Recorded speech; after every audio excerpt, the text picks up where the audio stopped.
I'm Kelsie Okamura. I'm an implementation researcher on the Mohala Na Pua project. I work for the Baker Center for Children and Families.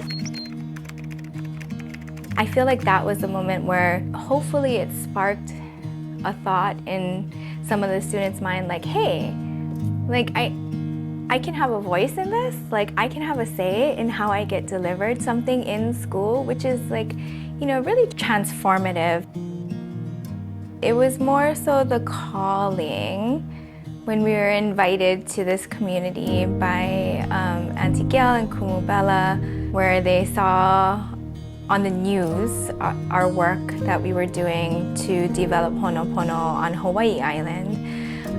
And they wanted that same culturally grounded substance use prevention curriculum for Windward Oʻahu.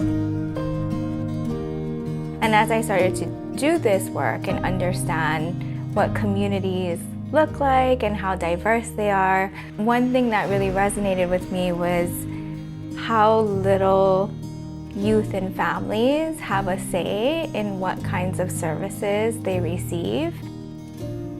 You know, the idea behind Mohala Na Pua was really to let community, youth, and families lead that effort to take something that has been developed in science and to make it their own through their own kind of leadership.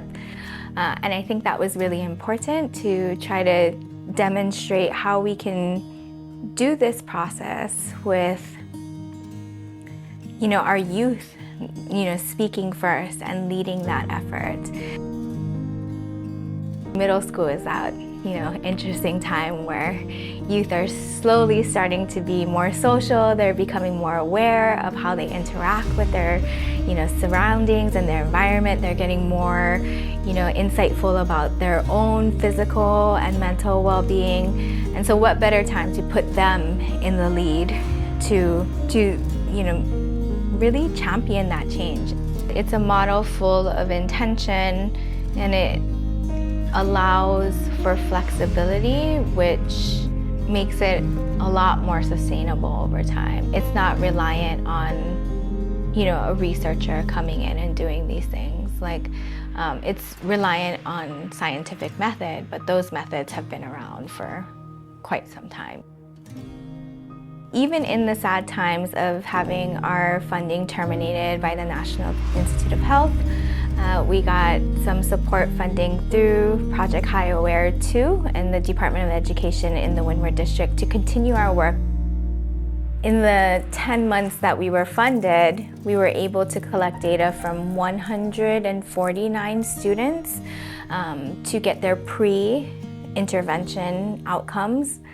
Because we're not funded, we're never gonna know. The biggest metric to me is our network that we've grown. So right now, I think we have about 76 people in our network. So 21% after that, that's the biggest, you know, other chunk. That went to Hawaii-based local companies and community organizations.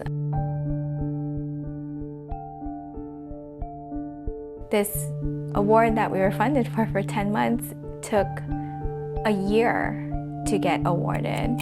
From application to, you know, notice of award. It took another year to plan that. So it's 2 years of unfunded work to be funded for 10 months and then to be terminated. So, you know, we need to speed up that process.